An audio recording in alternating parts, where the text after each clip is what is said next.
নমস্কার বন্ধুরা, সকলে কেমন আছেন? আশা করছি সকলে খুব ভালো আছেন। আমরা খুব ভালো আছি। সুরভি স্নিগ্ধার নতুন একটা ব্লগে সবাইকে অনেক অনেক স্বাগত জানিয়ে আজকের ব্লগটি শুরু করছি। ভিডিও দেখেই বুঝতে পারছেন যে এটা হলো ষষ্ঠীর ভিডিও।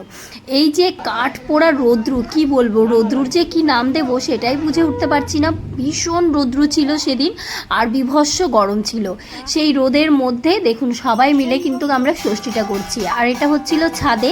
তার মানে কেমন রৌদ্রু হতে পারে সেটা একটু জাস্ট এখন ভাবুন।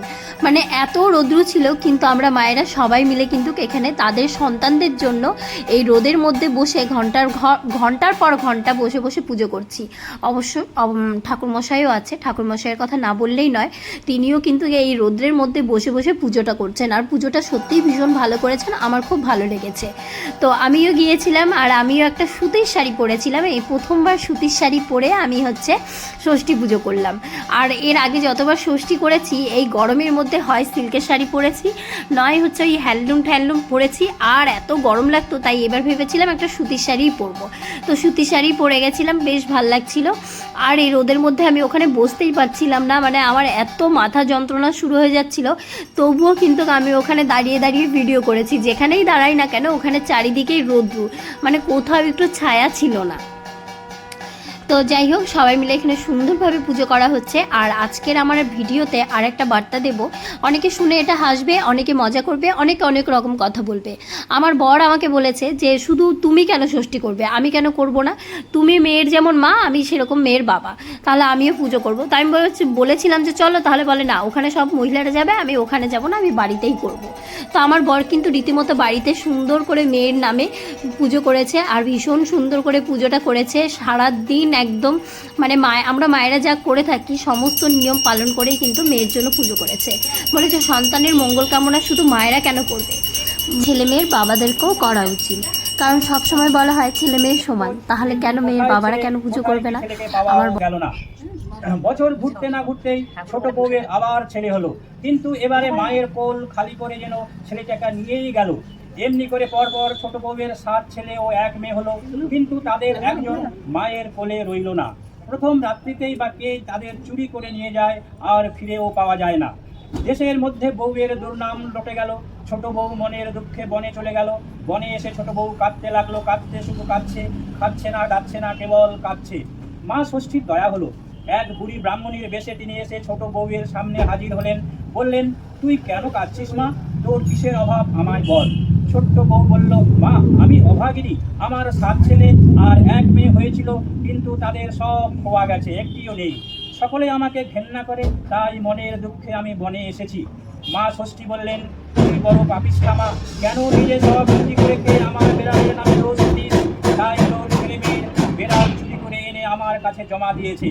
এই কথা শুনে ছোট্ট বউ মা ষষ্ঠীর পা চেপে ধরে বলল, আমাকে তুমি ক্ষমা করো মা, কি করলে আমার এই পাপের প্রায়শ্চিত্ত হবে বলে দাও।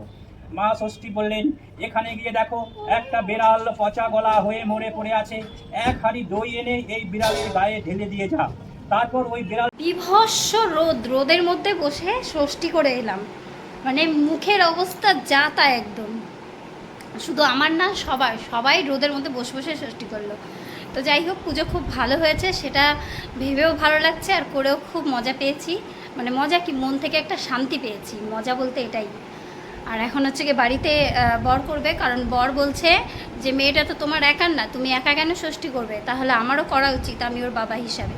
সেই কারণে মেয়ের বাবাও বাড়িতে করছে, আর আমি করে এলাম। চলো, আর ভিডিও মনে হয় আমি করতে পারবো না, আমার দ্বারা আর সম্ভব না। এবার ষষ্ঠীতে বাড়ি কেন গেলাম না সেটাও একটু বলি। তো বাড়ি যাইনি এই কারণেই, প্রথমত ষষ্ঠী ছিল রোববার, তারপর দ্বিতীয়ত সোমবার আমরা নিরামিষ খাই, তারপর তৃতীয়ত সবচেয়ে বড় কথা যেটা, মঙ্গলচণ্ডী পুজোটা করার বাকি ছিল আমার। তো সেটার জন্যই আমি আরও বিশেষ করে আসিনি। কিন্তু এখন আমি ভিডিও এডিট করছি, এই মুহূর্তে আমি বাড়িতেই এসেছি, এই আজকেই এলাম, আর আজকেই আমি ভিডিওটা এডিট করছি। আজকে 9 তারিখ। তো এত গরম আর এখন আমি এসে ভাবছি কেন আমি এলাম, এসেই বলছি আমি বুধবারেই বাড়ি চলে যাব।